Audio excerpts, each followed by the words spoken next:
Ya, ahora estoy grabando.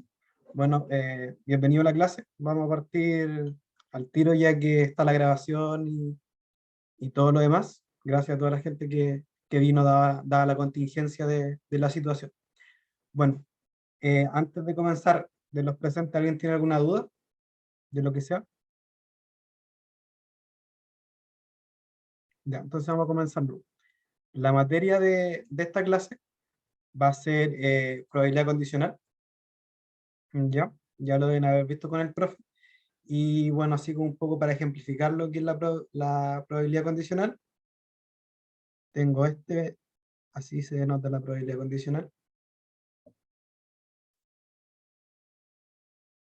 Sí, es el auxiliar 3 pero le puse el 2 porque reciclé como el encabezado del auxiliar del semestre pasado y este era el 2 y ahora es el 3 pero errores mínimos. ¿Ya? Bueno, en probabilidad condicional se denota la probabilidad de A dado B, ¿ya? Donde A es el evento que yo quiero calcular, que no lo conozco, y B es un evento que ocurrió, ¿ya? Este pasó por algún motivo, alguien vio el futuro y te dice que pasó, etcétera, etcétera. Esto se sabe que ocurre y esto es lo que queremos calcular. Por dar un ejemplo, por ejemplo, en el lanzamiento de un dado, llamemos a la probabilidad de sacar un 6, o sea, al evento de sacar un número 6, y B al evento de sacar un par. Entonces, como yo sé que salió un par, ¿cuál es la probabilidad de sacar un 6? ¿Ya?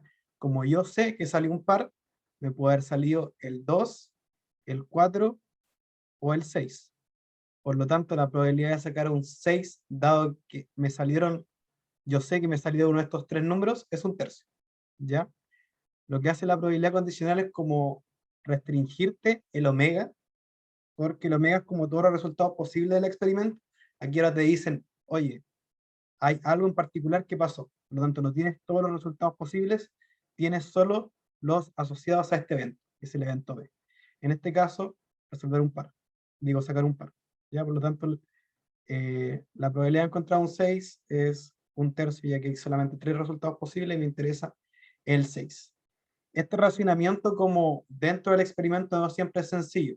Por lo tanto, afortunadamente hay como una fórmula para los casos de probabilidad condicional, que es la probabilidad de la intersección de ambos eventos, dos eventos que Ya, están amor.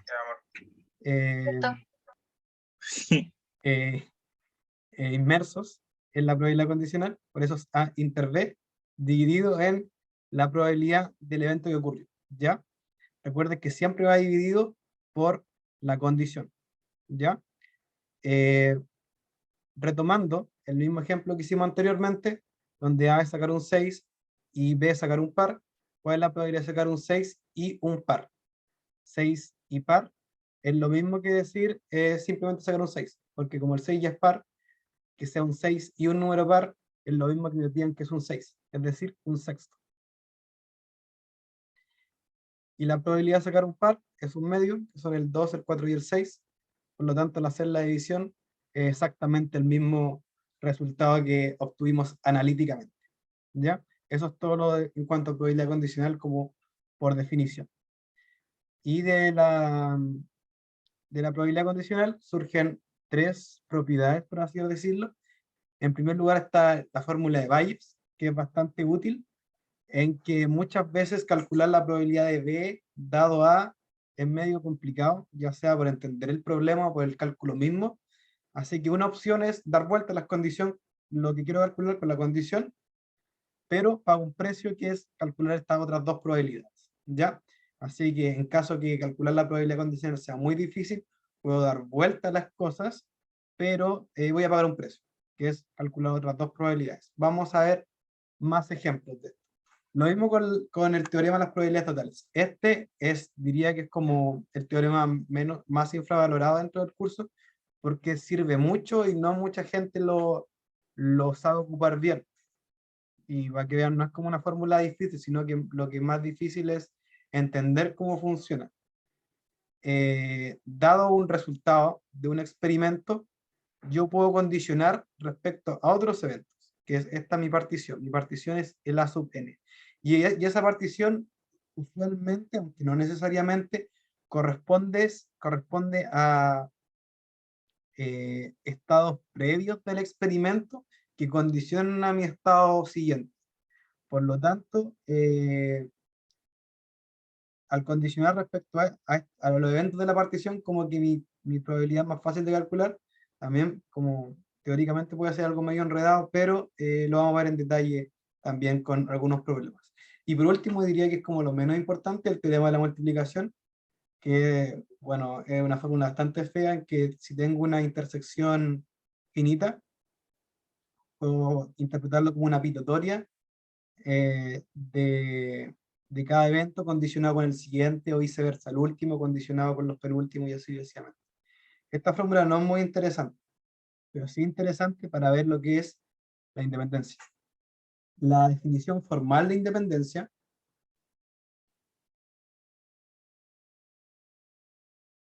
A y B son independientes si solo si la probabilidad de A dado B es igual a la probabilidad de A. ¿Ya? Conceptualmente, como B no incide en A, me da lo mismo condicionarlo o no, porque voy a seguir sacando la probabilidad como solo. El B no me restringió nada del espacio muestral. Así que por eso se dicen que son independientes. Ya, pero esta fórmula no se usa mucho. ¿Ya? ¿Por qué? Porque no siempre voy a tener como condicionales claramente, pero sí voy a tener otra cosa, que son intersecciones. Entonces, utilizando este teorema, vamos a ver que la intersección de dos elementos es igual a la probabilidad de uno por el otro condicionado respecto al anterior. ¿Ya? Y aquí voy a usar lo que es la independencia. Como son independientes, esta condición me la puedo saltar. Entonces, en vez de tener esto, yo voy a tener PDB simplemente. ¿Ya? Gracias a que son independientes, puedo matar la condicional. Por lo tanto, tengo otra interpretación de lo que es la independencia, es que A y B son independientes si solo si P de A inter B es igual a P de A por B. Me quedó un poco feo, pero es P de A inter B igual a P de A por B. ¿Ya? Esta es como la definición más utilizada de independencia, pero no olviden esto. ¿Ya? Esto todo en cuanto a lo que es las fórmulas que vamos a utilizar hoy. ¿Ya? ¿Alguna duda? Ya, vamos a comenzar entonces. Pero antes, un pequeño recuerdo de lo que fue el propuesto. No voy a tener en este, ¿ya? Este lo tenían que demostrar, la forma más fácil, creo, era multiplicando por PDB. Entonces, diciendo que PDB era distinto a 0, entonces me podía ir, y aquí me quedaba un PDB. Y aquí podían trabajar con resta de conjuntos o pasar para allá y sumarlo y trabajarlo como una unión. Habían varias opciones, también se podrían hacer con dibujitos. Pero ¿cuál es lo interesante? Que si nos vamos a la materia que acabamos de ver, esto es lo mismo que decir 1 menos P de A dado B igual a P de A complemento dado B. Ya, ¿y cuál es el objetivo detrás de todo esto? Que aquí tenemos una nueva propiedad. La propiedad va a ser conocida ahora en adelante. Ustedes la demostraron. Ya no me la tienen que creer, ustedes mismos la probaron.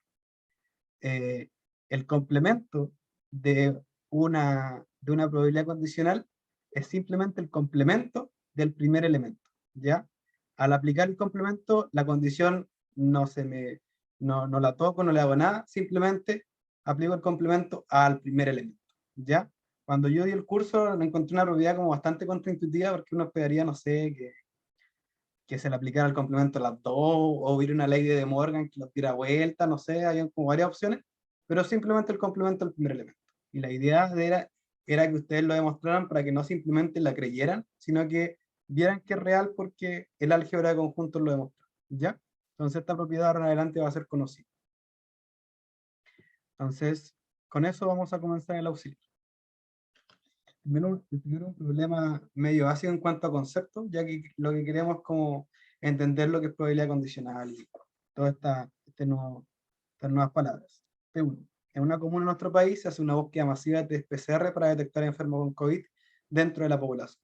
Los porcentajes resultantes de la muestra, de las tomas de muestras, se pueden ver a continuación.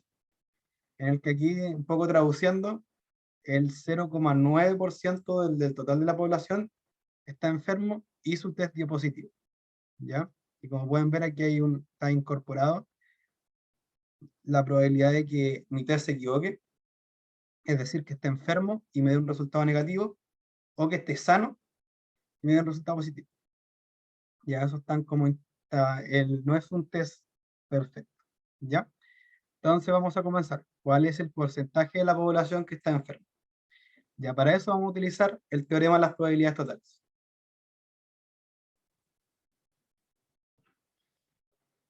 P1, yo creo la probabilidad de que esté enfermo.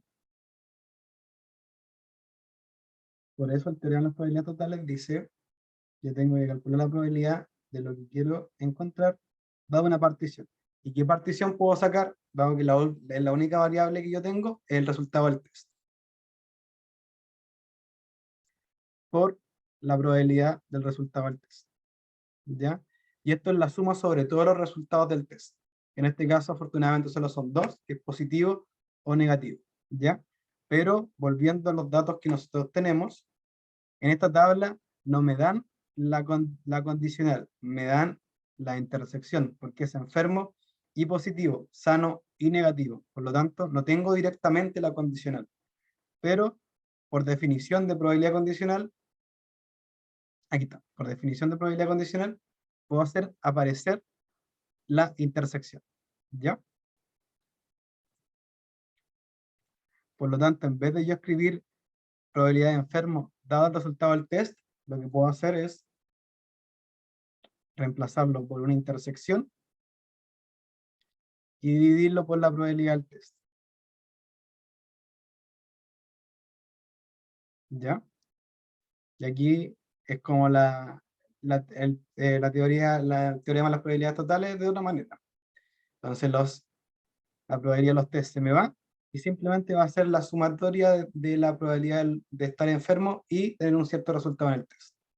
Que en este caso es la probabilidad de estar enfermo y dar positivo, más la probabilidad de estar enfermo y negativo. ¿Ya?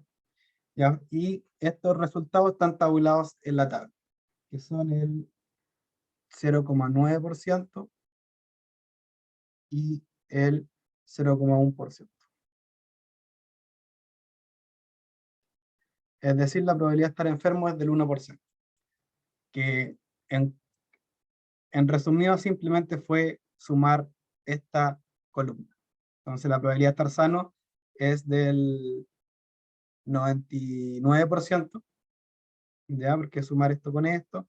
Y lo mismo se puede hacer con la probabilidad de dar positivo y la probabilidad de dar negativo, ¿ya? Simplemente tengo que sumar para el lado o para abajo según la probabilidad que yo quiero, ¿ya? Luego, calcula la probabilidad de que alguien enfermo le haya dado un resultado correcto, ¿ya? Por- Tengo una duda, no entendí por qué esa es la probabilidad. Ya, es porque utilicé la fórmula de probabilidades totales, ¿ya? Y ahí reemplazando la condicional lo reemplacé por la intersección sobre la probabilidad de la condición, las probabilidades de los test se me fueron, y simplemente me queda la suma de las probabilidades de estar enfermo y los resultados de los test, porque en base a eso estoy haciendo la condicional, digo la suma, ¿ya? Y los resultados del test pueden ser positivos o negativos, así que simplemente sumé el 0,9 y el 0,1, ¿ya? Es la fórmula del teorema de las probabilidades totales. ¿Sí, con eso me queda claro? Disculpa, Dime. yo tengo una duda. Dime, ¿En qué tipo de problemas podemos identificar cuándo usar teorema de probabilidades totales? cuando no pueden calcular la probabilidad así como de una. Entonces ahí ustedes dicen, oh, es muy complicado calcularla directamente. Entonces trato de identificar una partición y condiciono respecto a esa partición. ¿Ya? Por lo general, si ven que encuentran una partición, váyanse a la segura calculando por probabilidades totales, porque muchas veces como sacarlo apuramente a veces se lleva a errores. ¿Ya? Así que traten de siempre jugársela con el teorema de las probabilidades totales. Ya, muchas gracias. Ujú. Ya. La parte B. Me dice la probabilidad de que alguien enfermo le haya dado un resultado correcto. ¿Ya? Yo sé que esta persona está enferma. Así que ya me dan la condición. Me dicen que esta persona está enferma. Entonces, ¿cuál es la probabilidad de que me dé un resultado correcto? ¿Y cuál es el resultado correcto? Un test positivo. ¿Ya?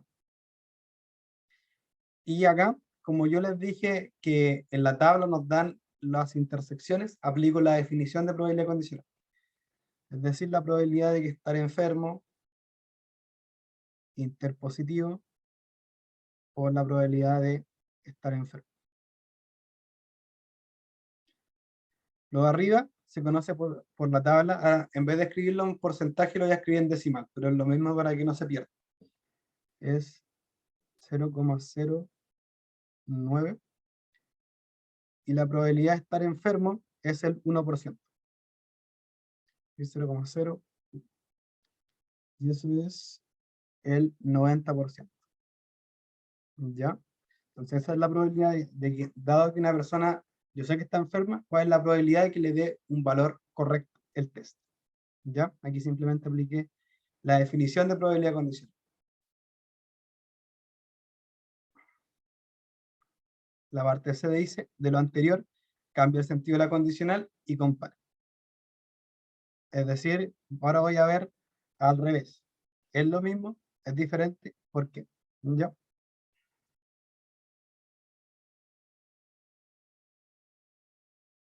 Es decir, ¿cuál es la probabilidad de estar enfermo dado que tengo un test que me dio positivo?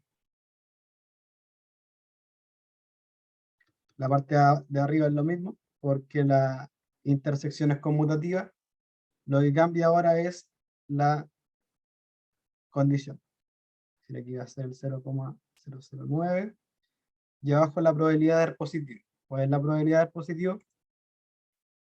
Ahí les di el hint que es simplemente como sumar la fila y eso es el 10,9, el 10,8%. ¿Ya?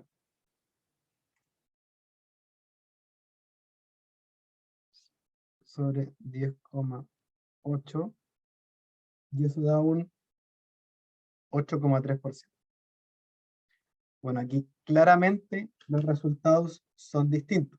¿Por qué son distintos? Porque muchas veces como que se piensa que al dar vuelta a la condicional con lo que quiero calcular, como que es lo mismo, y no da lo mismo porque se responden a preguntas muy difíciles, muy distintas, ¿ya? Aquí yo sé que la persona está enferma, ¿cuál es la probabilidad que el test me diga exactamente lo mismo? ¿Ya? En cambio aquí pasa lo contrario, tengo un test positivo y me dicen cuál es la probabilidad que efectivamente está enfermo, ¿ya? ¿Por qué son distintos? Porque, por ejemplo, ¿y por qué dan tan distintas las probabilidades? Es por esto, es muy poco probable que alguien esté enfermo. Entonces el test, al parecer, no es muy bueno. Ya esto es como que sea este número tan alto, tan bajo, como que es medio raro. Entonces el test dice, tengo un positivo, pero estar enfermo es demasiado poco probable. Ya es muy probable entonces que yo me haya equivocado. Porque hay muy poco enfermo, ¿cómo esta persona va a estar enferma? Eso es como lo que se pregunta el test. ¿Ya? En cambio aquí como me estoy enfermo y me hago el test y cuál es la probabilidad que el test me dé la verdad. ¿Ya? Son como son como cosas contrarias. Y sí se puede usar la fórmula de Bayes, o sea que en teoría sí, aunque este era el camino más corto, ¿ya? Porque al tener como la intersección, el valor de la intersección en la tabla, simplemente podría recurrir a la definición de la probabilidad condicional, que es como el camino más corto. ¿Ya? ¿Alguna duda hasta acá? Ya vamos a partir con la D.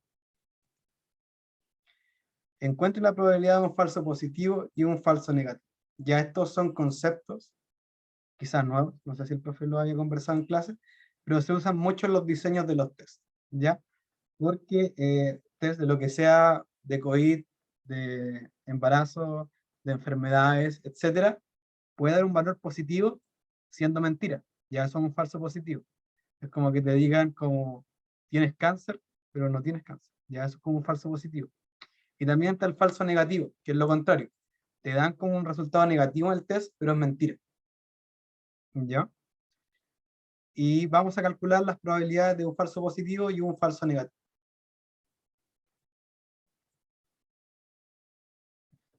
La parte D dice, primero con la probabilidad de un falso positivo. Falso positivo dijimos que era un resultado positivo, dado que es mentira. Entonces, ¿cuál sería la mentira que me dirá positivo estando sano? ¿Ya? Entonces, aquí también voy a aplicar la definición, que va a ser sano y positivo sobre la probabilidad de estar sano. ¿Ya? Pero también lo saco por tabla y es el 0,099, el 9,9%, y la probabilidad de estar sano es lo contrario a estar enfermo, que es el 99%. Por lo tanto, la probabilidad es el 0,1, que es lo mismo que el 10%. Y esto es un falso positivo.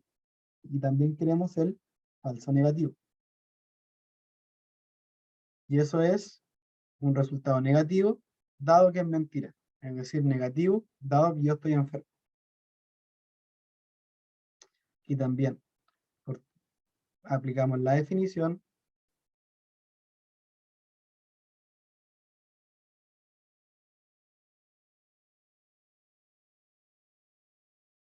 Y al tiro voy a retroceder. Termino de escribir esto que me falta un poquito y retrocedo. La probabilidad de estar enfermo. Esto es el 0,01 sobre el 1%. Eso es el 10%. Ya voy a retroceder un poco y aquí al tiro comento los resultados.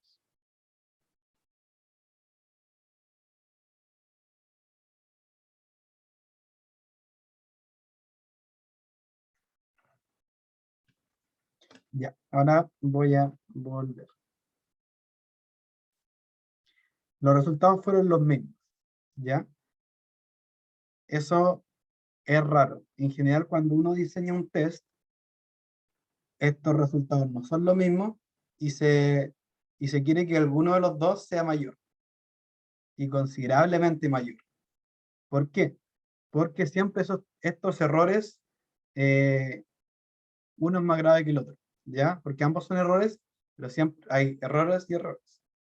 En este caso, el error más grave es decir una persona que está sana, dado que está enferma, porque tengo a alguien enfermo que puede enfermar a más gente y alguien puede fallecer, ¿ya? En cambio, el error contrario es decirle a alguien estás enfermo, a la cuarentena, pero estás sano. O sea, lo más, tuviste que estar en cama un día, ¿no? Nada tan grave como enfermar a más gente. Entonces, el falso negativo es mucho más grave que el falso negativo, en este caso, ¿ya? Por lo tanto, al diseñar el test, lo ideal es que esta probabilidad sea mayor, ya que es un error menos grave que esto. Esto hay que tratar de reducirlo a lo mínimo, ¿ya? Esto nos da señales de que el test no es muy bueno, ¿ya? En la realidad, un buen test trata de minimizar el error tipo 1, como se llama, que es el error más grave. Ya esto lo van a ver más al final del curso, es como una pequeña motivación de lo que viene más adelante, para que vean que como las probabilidades sí se aplican en la vida real y para múltiples herramientas, ¿ya? Si hay alguna duda con esto, que fue más que nada una pregunta como para afirmar conceptos más que cálculo en sí. Ya van a llegar las preguntas más donde tenemos que utilizar valles y probabilidades condicionales más aplicadas.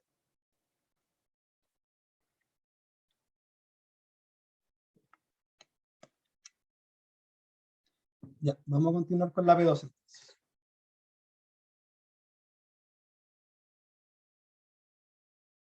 La P2 dice, calcule la probabilidad de que el circuito de la imagen, o lo escribí mal, ahora que me doy cuenta. Voy a tener que hacer unas correcciones y ya. En realidad debería decir que que el circuito funcione.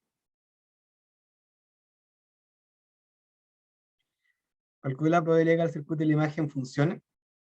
Es decir, que haya flujo entre A y B, considerando que todos los complementos tienen sendas probabilidades de no fallar. Así que lo había hecho al revés al principio, pero encontré que era medio fome, así que mejor hacerlo bien, ¿ya? Es decir, el circuito tiene que funcionar y P es la probabilidad de que cada componente funcione, es decir, que no falle, ¿ya? La voy a corregir de aquí a mañana cuando suba la grabación, si la grabación la voy a subir mañana en la tarde porque tengo que primero arreglar el enunciado y otros compromisos de la U, así que esta noche voy a estar como full cargado de cosas. Así que mañana en la tarde sí o sí va a estar, y va a estar corregido eso, y va a estar la grabación, por si algún compañero como pregunta durante la tarde, díganle que ya viene, calma, calma. ¿Ya? Así que eso, la probabilidad de que el circuito funcione y P es la probabilidad de que cada componente no falle, ¿ya? Ténganlo eso en mente. Y este es el circuito. Y a mí me piden calcular la probabilidad de que funcione. Entonces.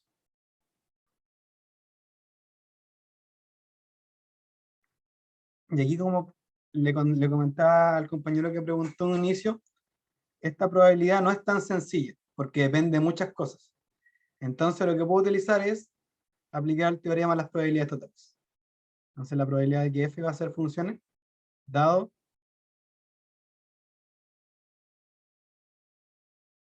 ya, condicioné, ay, se me olvidó el último componente. Voy a condicionar que, voy a tomar una partición para condicionar que son las resistencias, ¿ya? Entonces voy a ver si el circuito funcione en medida de que voy a pasar como una por una cada resistencia para comprobar que si funciona o no afecta el funcionamiento del sistema global, ¿ya? Esa va a ser la partición que voy a tomar y esa la voy a desarrollar a continuación.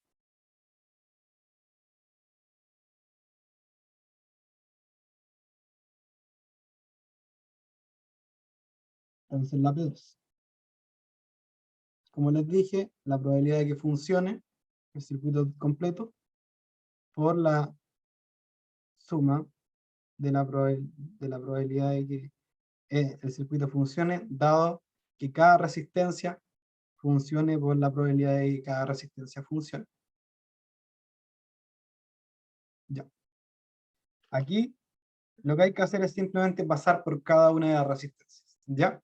Entonces partamos con la primera.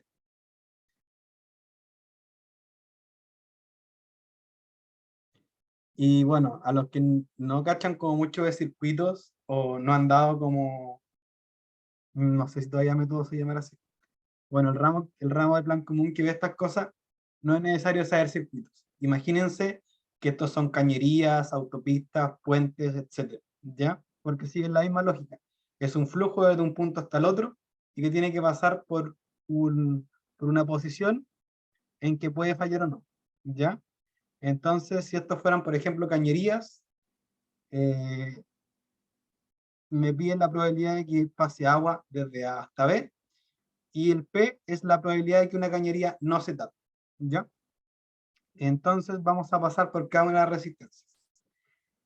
Esto está dividido como en tres grandes componentes, ¿ya? Esta como red paralela de tres, esta sola, y esta que es como una red mixta, ¿ya? Entonces partamos con R1. Es decir, la probabilidad de que funcione, dado que R1 funciona, ¿ya? Como yo sé que R1 funciona, me da lo mismo que R2 o R3 funcione o no, porque sé que el agua o la electricidad, lo que sea, va a poder pasar por acá. Entonces, al R1 funcionar, ya sorteé el primer obstáculo, que es esta red de 3. ¿Ya? A ver si tengo... Aquí está. Esta red de 3, al funcionar R1, va a pasar simplemente. ¿Ya? Entonces esto como que queda sorteado, como esto ya va a ser el primer obstáculo. El segundo obstáculo, para que esto funcione, R4 sí o sí debe funcionar. ¿Ya? Entonces, vamos a escribir la probabilidad de que funcione, dado que R1 funciona. Sé que el primer obstáculo lo paseo sí o sí, así que lo paso con probabilidad 1. Luego, esta, para que la cuestión funcione, tiene que funcionar. Es decir, R4 sí o sí tiene que funcionar. Y para que funcione, la probabilidad es P, ya que es la probabilidad de no fallar. ¿Ya? Entonces, primer obstáculo listo, segundo listo. Luego, a mí me sirve que arriba funcione o abajo funcione, ya que me sirve cualquiera de los dos caminos para llegar a B. Entonces, ¿qué es lo que tengo que aplicar? La regla de la suma. Como tengo un O, tengo una unión. ¿Y cómo se escribía la regla de la suma? La probabilidad de que del primer evento, es decir, P por P al cuadrado, más el segundo evento, P, menos ambos juntos, es decir, P al cubo. ¿Ya? Y eso sería la probabilidad de que el circuito funcione dado que R1 funcione. ¿Ya? ¿Alguna duda con esto? No es tan obvio, así que pregunten si alguien no entendió, porque vamos a hacer lo mismo con toda la resistencia, ¿ya? Así que entendiendo esto, como que se puede entender más fácil lo demás. ¿Podrías explicar de nuevo por qué la primera probabilidad es 1? Porque yo tengo que pasar este como obstáculo, que es como la red de 3 elementos. Entonces, como yo sé que sí, que esta está buena, sí o sí va a pasar por acá. Entonces, yo sé que a mí me aseguraron que esta funciona, así que siempre voy a tener una vía despejada. Puede que las tres estén funcionando, pero al funcionar una, ya puedo pasar. Y justamente Ya, una está funcionando. ya, vale, vale. Gracias. Ya. Sí, pregunten nomás, porque esto está en la tarea. Por eso el profe me pidió para una pregunta de circuito. Y aquí está la pregunta de circuito. Así que lo ideal es que la entiendan para que les sea más fácil la pregunta de la tarea. Ya, entonces esto lo voy a pasar a la pizarra. Entonces, para el primer caso es 1 por por P al cuadrado más P menos P al cubo. Por la probabilidad de que R1 funcione. Es decir, P. ¿Ya? Y aquí viene un truco. Esto es para R1. Pero si vemos la topología del sistema, sigue la misma lógica para R2 y R3. Entonces, como es una suma, lo que estoy haciendo es sumar esto 3 veces. Por lo tanto, para ahorrarme líneas, simplemente lo multiplico por 3. ¿Ya?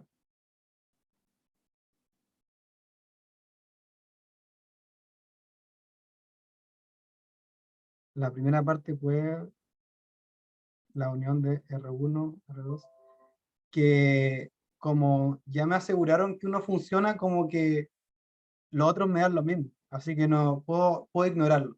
¿Ya? Porque como yo necesito pasar, me sirve, como yo sé que este está listo, aquí me sirve que esté bueno o esté malo. Lo mismo acá, esté bueno o esté malo. Y la probabilidad de esto es 1. Entonces es un evento seguro que los caminos 2 y 3 pueden ser útiles. ¿Ya? Pueden ser útiles o no. No los necesito. Con el que me dicen que está abierto me va.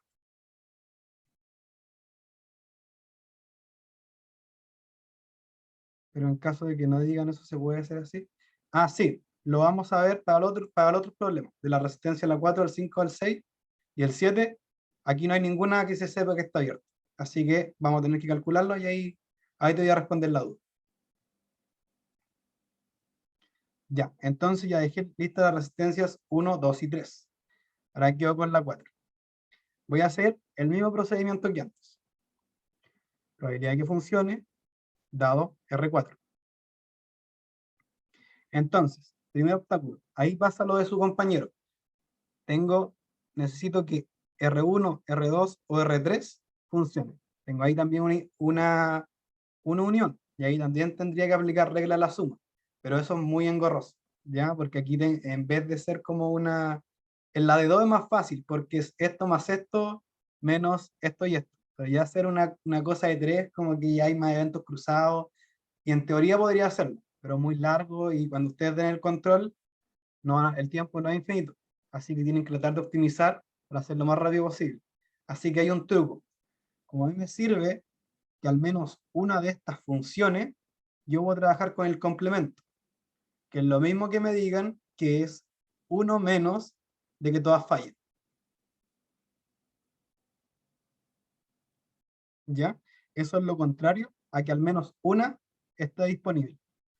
¿Y cuál es la gracia de esto? Que todas fallen es mucho más fácil de calcular, porque es que esta y esta y esta fallen.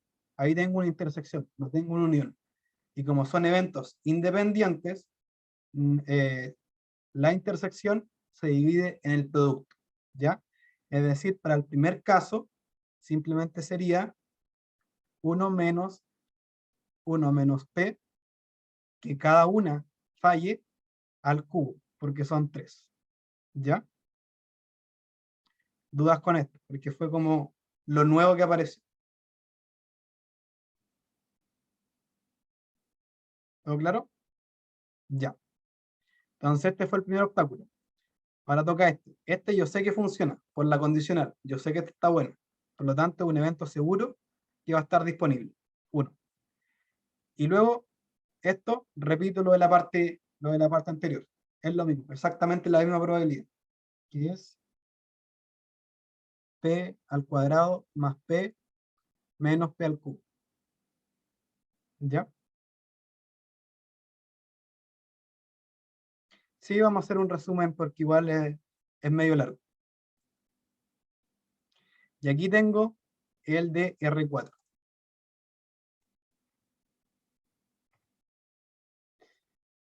Entonces el de R4 era 1 menos que todas fallen por 1 por P al cuadrado más P menos P al cubo. Por la probabilidad que R4 funcione, que es P. ¿Ya? Ahora vamos con R5. Para R5, también mismo procedimiento. Probabilidad que funcione, dado R5. Ya, este es el mismo que la parte anterior. 1 menos P al cubo. Por, este tiene que funcionar. ¿Y cuál es la probabilidad que este funcione? P. Ya. Ahora es donde viene lo nuevo. Como este ya sé que funcione, lo voy a ignorar. Esto es como una línea. ¿Ya? Aquí no hay nada. Simplemente está la resistencia 6 y 7.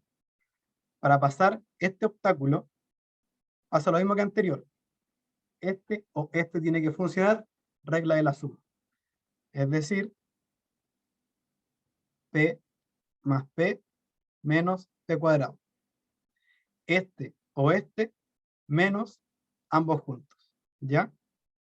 Y ahí lo voy a copiar en la pizarra a continuación.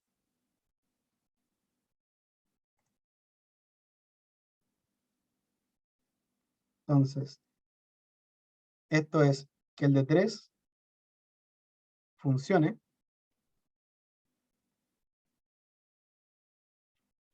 el que estaba al medio funcione, y finalmente el mixto que funcione, que era 2P menos P al cuadrado. por la probabilidad de que R5 funcione. Ya. Otro truco.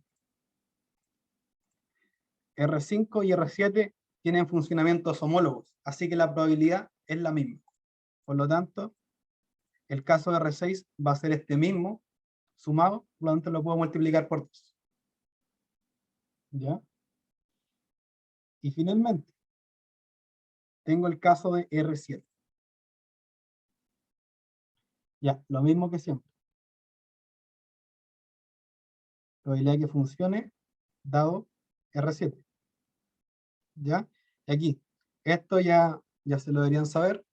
1 menos P al cubo por P por ya. Ahora es cuando cambia la cosa.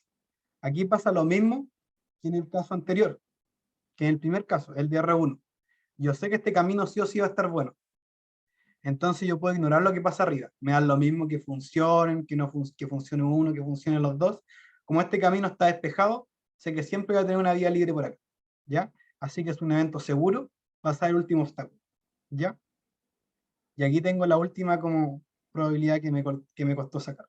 ¿Ya? Hacemos la pizarra. Y esto es igual a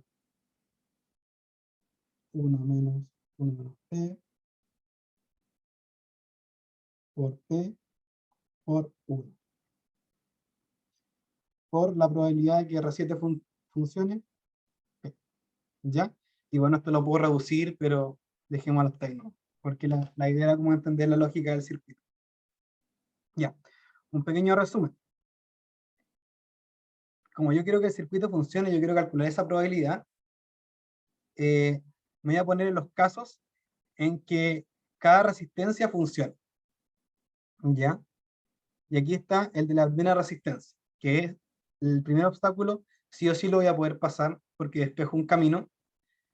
El del medio tiene que funcionar con probabilidad P, y luego estos dos los saqué por regla de la suma. Tienen que funcionar el de arriba o el de abajo sin ambos juntos. ¿Ya? Y esto lo repetí 3 veces porque se puede repetir para el 1, para el 2 o para el 3. Y el mismo razonamiento. En cuanto al del medio, esta probabilidad es lo mismo que decir uno menos que todos fallen, que es lo mismo que decir al menos uno de los caminos está libre, y por ese camino yo voy a pasar. Como yo sé que el del medio está funcionando, la probabilidad que pase por ahí es un evento seguro, y finalmente aquí se repite lo mismo, el de arriba o el de abajo sin ambos juntos. ¿Ya? Y el caso de las resistencias 5 y 6, esto es lo mismo, el de las 3, que al menos un camino esté despejado, que el del medio funcione, y luego aquí se repite un caso similar al anterior, solo que ya sé que una resistencia va a funcionar. Por lo tanto, mi regla de la suma se va a reducir de un P, por así decirlo, ¿ya? Porque va a ser el de arriba o el de abajo sin ambos juntos, ¿ya? Y finalmente, el caso de R7, también el primer elemento es 1 menos que todos fallen, la rama de 3, por la probabilidad de que el del medio funcione, y como el R7 va a dejar siempre una vía disponible, por 1. Es un evento seguro, el de que lo pasa. ¿Ya? Esto quizá puede ser medio enredado. Denle vuelta porque algo así van a tener que hacer la tarea. ¿Ya? Esta pregunta está por algo. Puede parecer enredada, pero simplemente apliqué los mismos conceptos que ustedes van a aplicar en la tarea. Y si sale la tarea, y si sale un auxiliar, puede que aparezca en el control. Ya, no lo aseguro, pero es probable. Así que revisen esto. También les digo a las personas que están viendo el video. Exacto. Probabilidades totales se usa sí o sí cuando el problema se divide en partes. Porque puedo ponerme en cada uno de los casos, las probabilidades totales es como ponerse en casos, ¿ya?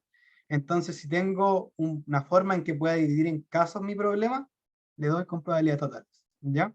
Eso es como quizá el hit para saber cuándo aplicar probabilidades totales, ¿ya? Vamos a continuar con la... pues, sí, es que tú como que te dices, ya, esto pasa. ¿Cómo queda mi escenario si esto pasa?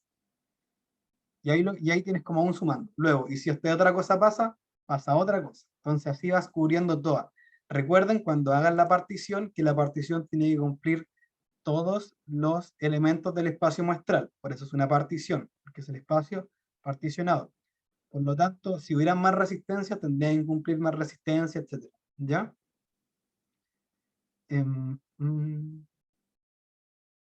Ya. Nos vamos a pasar ahora con la P3. Se tienen n urnas denotadas por U sub 1 hasta n, cada una de las cuales contiene alfa esferas blancas y beta esferas negras. Se pasa una esfera de 1 a 2, luego 2 a 3 y así sucesivamente. Finalmente se escoge una esfera de la urna U sub n. Si la primera esfera que se pasó era una blanca, ¿cuál es la probabilidad de que en la última esfera escogida sea blanca? ¿Qué sucederá cuando n tiende a infinito? Ya, primero veamos cómo es el experimento. El experimento es de la siguiente forma.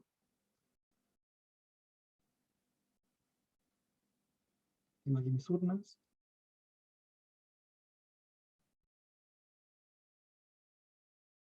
Tau sub n más.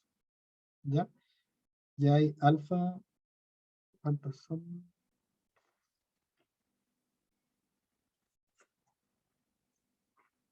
Son alfa blancas y beta negras. Aquí también alfa. Ahora lo voy.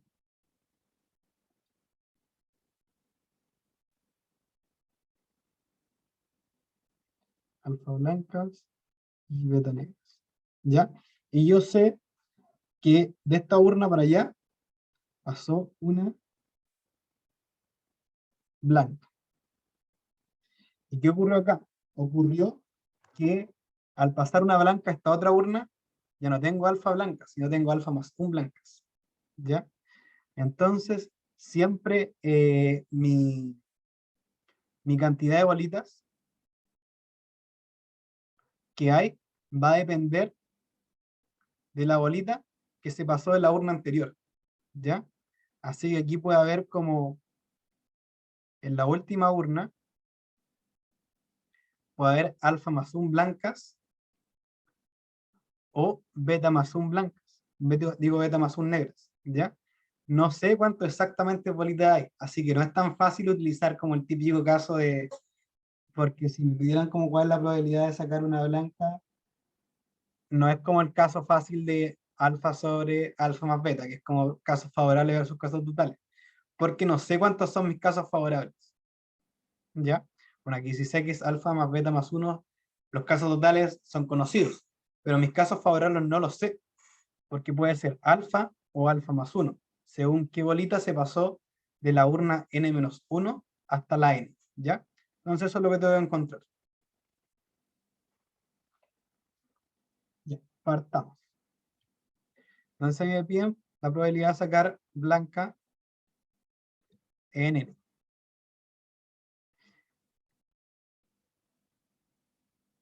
Ya esto es simplemente notación, lo voy a escribir P sub n, ¿ya? Que es sacar una blanca en n. Esto significa P sub n, ¿ya?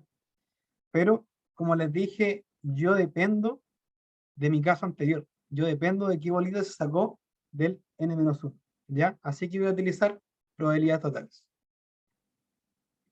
Es decir, la probabilidad de blanca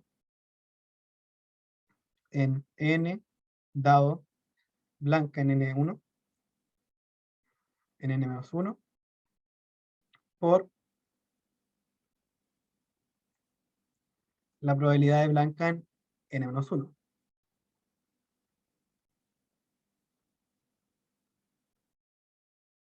¿Ya? Más la probabilidad también blanca en n, dado, ahora tengo que ponerme en el caso contrario, en que me salió una negra.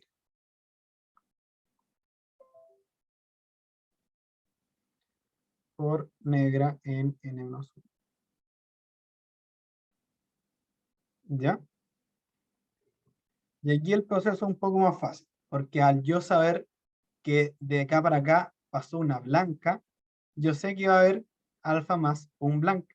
Por lo tanto, aquí se puede aplicar el caso de favorable versus totales, porque va a ser alfa más 1 sobre alfa más beta más 1. ¿Ya? Por la probabilidad de sacar una blanca n. Bueno, aquí vuelvo a lo mismo. Yo no sé cuánto es eso, pero por notación lo voy a escribir P sub n menos 1. ¿Ya? Más la probabilidad de sacar una blanca en nn, dado que saqué una negra previamente. Aquí también, si va a ser conocido, que es alfa más beta más 1, porque ahora en vez de tener alfa más 1 blancas, tengo alfa blancas, pero beta más 1 negras. ¿Ya? Por eso es alfa sobre alfa más beta más 1. Por la probabilidad de sacar una negra. Ya, acá voy a escribirlo de la siguiente forma. 1 menos P sub n menos 1, que por notación es el complemento de haber sacado una blanca en n menos 1. ¿Ya? Eso es simplemente algo por notación. Esto lo voy a simplificar un poco. Voy a llegar que P sub n es igual a alfa sobre alfa más beta más 1 más P sub n menos 1 alfa más beta más 1. ¿Ya? Y esto es igual a P sub n. Entonces yo puedo hacer una generalización para el caso siguiente, para el caso previo. ¿Por qué? Porque siempre voy a tener que mi P va a ser igual a esta constante más el paso previo sobre alfa más beta más 1. ¿Ya? Entonces yo puedo decir que mi P sub n menos 1 va a ser igual a alfa sobre alfa más beta más 1 más P sub n menos 2 sobre alfa más beta más 1. ¿Ya? Esto no sé qué tan obvio puede ser para ustedes. Si no es tan obvio, traten de deducir el P sub n menos 1. Y van a ver que seguir el mismo paso que hicimos anteriormente, solo que en vez de un n menos 1 va a ser un n menos 2. ¿Ya? Y por eso puedo generalizar que, cualquier P va a ser esta constante más el previo sobre alfa más beta más 1. ¿Ya? Esa es como la gracia de la generalización. ¿Y por qué hago esto? Porque puedo reemplazar esto ahora acá. ¿Ya? Entonces mi P sub n va a ser igual a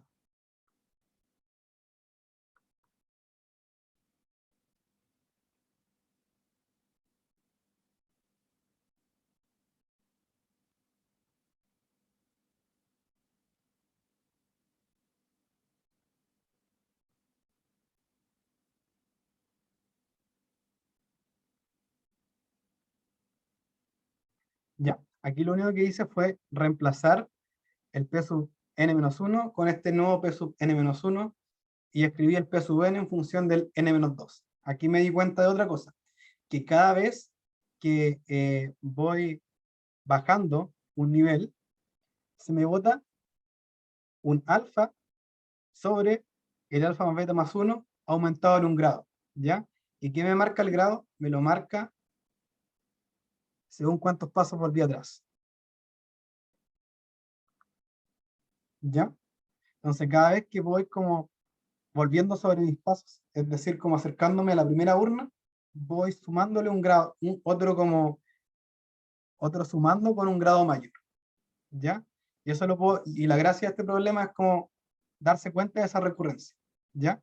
¿Por qué? Porque ahora puedo, puedo escribir mi P sub n en función del primer elemento, que es este. ¿Y cuál es la gracia de esto? Porque este fue el único que no le cambié las bolitas. Entonces, la idea de volver atrás hasta la primera urna es llegar a un punto en que yo sé el resultado. ¿Ya? Y eso es lo que voy a hacer. Entonces, finalmente me va a quedar que P sub n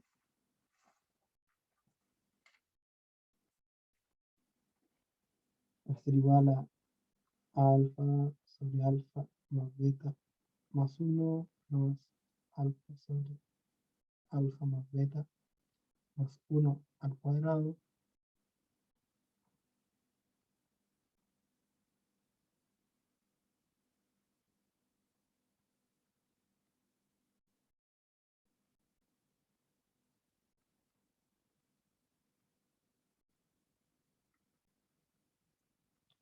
Ya, esto es lo más atrás que yo puedo volver, ¿ya? Que es la primera urna. Y aquí podría resolver el problema sabiendo que la probabilidad de sacar una blanca en la primera urna es alfa sobre alfa más beta. Pero me estoy saltando un detalle importante en el problema. Es que a mí me dicen que en la primera urna se pasó una blanca. Ya aquí me están dando una condición. No me están dejando cómo calcular la probabilidad libremente. Me están diciendo que dado que esto ocurrió, la probabilidad de sacar una blanca es la última. ¿Ya? Entonces yo sé que esto pasó. Yo sé que se sacó una blanca, porque así me lo dice la condición. Por lo tanto, esto es un evento seguro. La probabilidad de esto es 1. ¿Ya? Entonces, finalmente, el problema lo puedo reducir a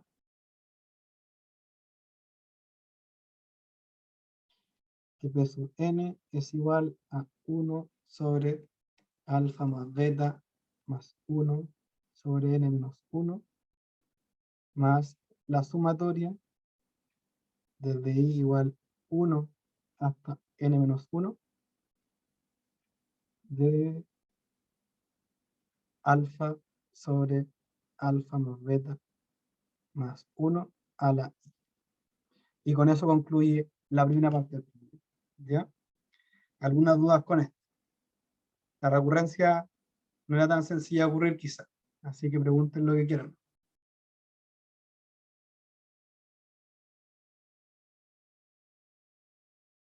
¿Todo ok? Ya, porque nos piden algo más. Nos piden qué sucede cuando n tiende a infinito. ¿Ya? Pero antes trabajemos un poco esto.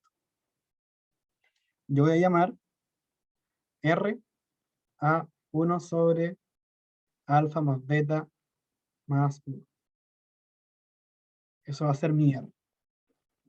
Por lo tanto, mi P sub n es lo mismo que decir R a la menos 1 más alfa, la sumatoria de R a la I hasta n menos 1. ¿Ya? Aquí también, simple notación. Entonces ahora sí nos vamos a poner en casos. ¿Qué ocurre si es que n se va a infinito?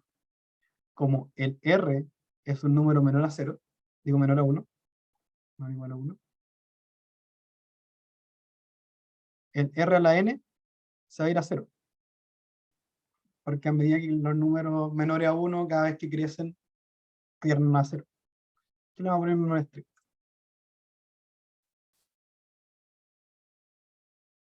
Sí, porque si no, no tendría sentido el problema.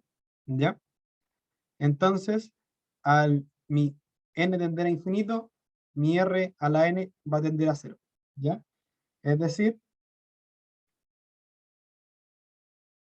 van a pasar cosas interesantes, pero no las vamos a tirar todavía el límite. ¿Por qué? Porque me faltó un detalle que es resolver la sumatoria. ¿Ya? Al resolver esta sumatoria, utilizando los límites de la sumatoria, esto es igual a R a la n menos R sobre R menos 1. ¿Ya? Ahora sí voy a tender el límite. Esto se me va a ir a 0. Y esto también se me va a ir a 0. ¿Ya? Porque el R a la n tiende a 0. Por lo tanto, esto va a tender a alfa por R 1 menos R. Pues quiero de una manera más bonita, alfa sobre 1 sobre R menos 1. ¿Ya? Y yo sé que mi R es igual a esto. Por lo tanto, reemplazando el R acá, esto es igual a alfa sobre alfa más beta. ¿Y cuál es lo interesante de esto? Que mi P sub n tiende a eso, que es como si ninguna bolita se hubiera sacado. Que es como si hubieran simplemente alfa y beta bolitas, sin importar como los cambios de bolitas. ¿Y qué fue lo que pasó? Lo que pasó que la información que te dieron de la primera extracción fue hace tanto tiempo, porque el n tiende a infinito pasó como tan atrás, que ya esa información como que se perdió. Entonces, no te entrega ninguna otra información de cómo está haciendo el traspaso de las bolitas. Entonces, ya lo mismo como qué bolitas pasan, es tanto el caos que hay en los traspasos de bolitas, que simplemente como que el expediente dice, ya no me hago problema, y es alfa sobre alfa más beta, ¿ya? Mira, lo mismo el intercambio de bolitas, es demasiado enredoso, y además el intercambio lo hicieron como hace infinitos cambios atrás, así que simplemente el P sub n se reduce a esto, ¿ya? ¿Alguna duda? Aquí vamos a la última parte del auxiliar.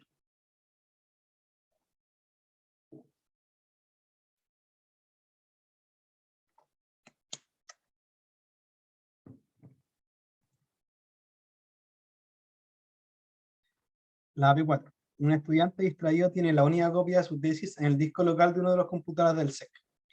Pero no recuerdan cuál de los N computadores que hay está. La probabilidad de que esté en el iésimo computador es P sub i. Y si la tesis está ahí, la encuentra con probabilidad A sub i. Si se hace una búsqueda en todos los computadores, determine la probabilidad de encontrar. Ya. Veamos qué es lo que cada elemento. El P sub i es simplemente la probabilidad de que esté en i. ¿Ya? Y en cambio, el que puede ser un poco más complicado es el alfa sub i. El alfa sub i es la probabilidad de encontrarla, dado que está en i. ¿Ya? Que el alfa sub i es como, por así decirlo, un coeficiente que qué tan difícil es encontrar un archivo en el computador. Si, por ejemplo, si un computador tiene demasiados archivos, va a ser un cacho encontrarlo porque hay tantos archivos. En cambio, si tiene como la pura tesis, tiene como un archivo que es la pura tesis, entonces la probabilidad va a ser uno porque va a estar como ahí mismo, ¿ya? Entonces esto es lo que me habla el alfa sub i, que es como un coeficiente de qué tan difícil es encontrar el archivo dentro del computador, ¿ya?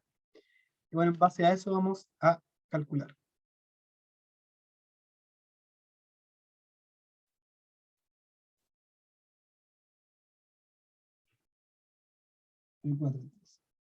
P4 parte a 1. Me dicen cuál es la probabilidad de encontrar, que va a ser la probabilidad de. Aquí también, como encontrarla depende de dónde está, voy a utilizar el teorema de las probabilidades totales. También me pongo en casos. Es decir, esto va a ser la probabilidad, la suma de los i, de la probabilidad de encontrarla, dado que está en i, por la probabilidad de estar en i. Y la gracia de esto, que el i lo barro por todos los computadores, ¿ya? Entonces esta sumatoria, ya les dije más o menos que la probabilidad de encontrarla, dado que está en una cierta posición, es el alfa sub i, que es como el coeficiente de búsqueda, por así decirlo. Y eso también es por enunciado, que es el P sub i, que es la probabilidad de que la tesis esté en el computador, ¿ya? Y esto es todo. No puedo reducirlo más porque no sé cuántos números son, entonces no sé cuántos van los números, así que simplemente dejo expresar la sumatoria, ¿ya? Y con eso concluye la parte A, digo la parte A1, ¿ya? Y ahora vamos a pasar a la parte B, que dice, si no se le encuentra, calcule la probabilidad de que esté en el computador 1. ¿Qué pasa si A sub i es igual a A para todo i? Es decir, todos los alfas son iguales. Ya, veamos lo primero.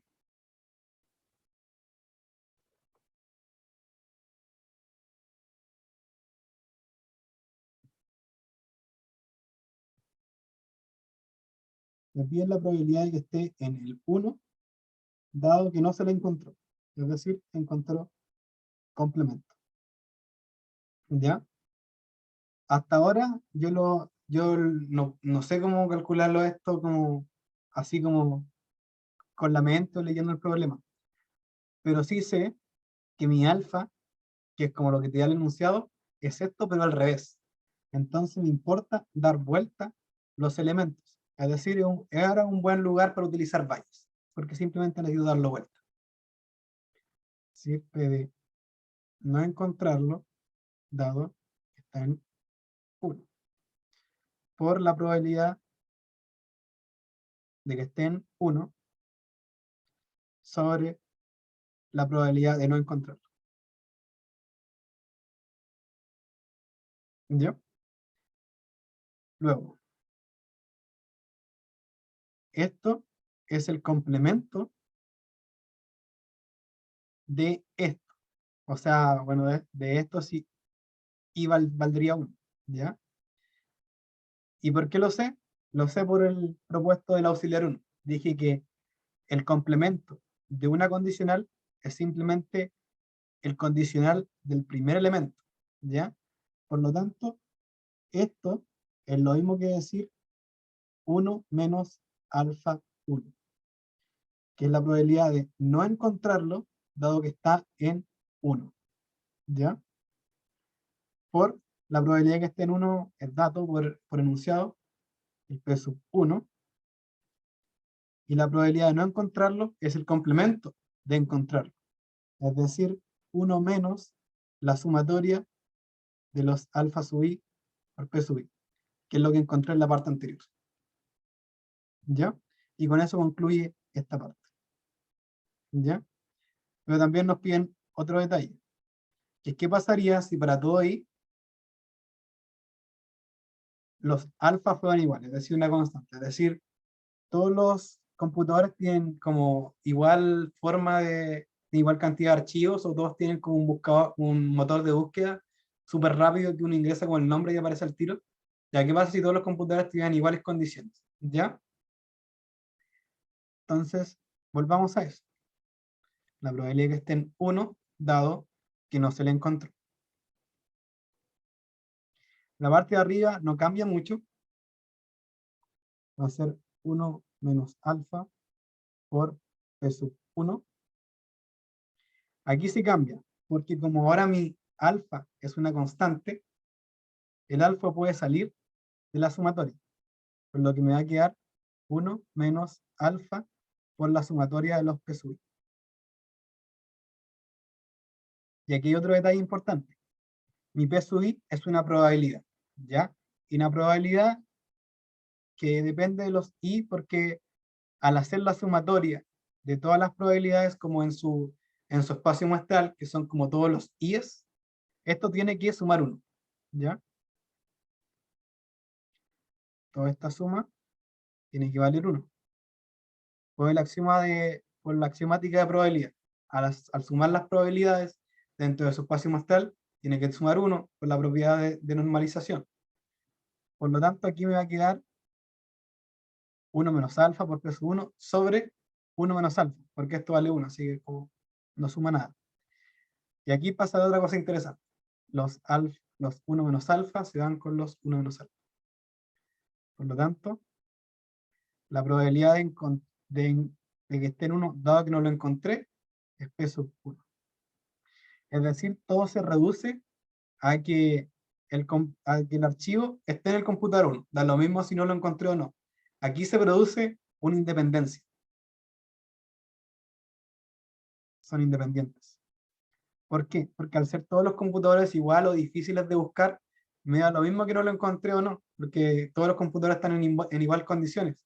La probabilidad de que esté en 1 va a ser igual a la probabilidad de que esté en 1 simplemente. Da lo mismo si lo encontré o no, porque ahí se formó como una independencia al imponer esto. Al imponer esto, forcé una independencia, ¿ya? Y eso es importante. ¿Por qué es importante? Porque muchas veces podemos hacer que cosas que no son independientes sean independientes. Eso es como un hint para la P5E, ¿ya? Bueno, con eso concluye lo que tenía preparado para el auxiliar. ¿Alguna duda de la que fue la P4A? Hicimos poquito Bayes. ¿Por qué? Porque Bayes lo van a ver durante todo el semestre. Lo que me importó más que nada ahora fue que entendieran el concepto de probabilidad condicional y el teorema de las probabilidades totales. Que no se les pase nunca. Ya bacán que todo claro entonces. Propuestos. Esto es como desarrollar otro caso sobre esto, ¿ya? Ahora no se buscó en todos los computadores, no se busca en todos, solamente te dicen que se buscó en J. Ojo con eso. Y la P5, esta me interesa un poco más, porque es como un resumen de todo lo que hemos hecho en probabilidad condicional, ¿ya?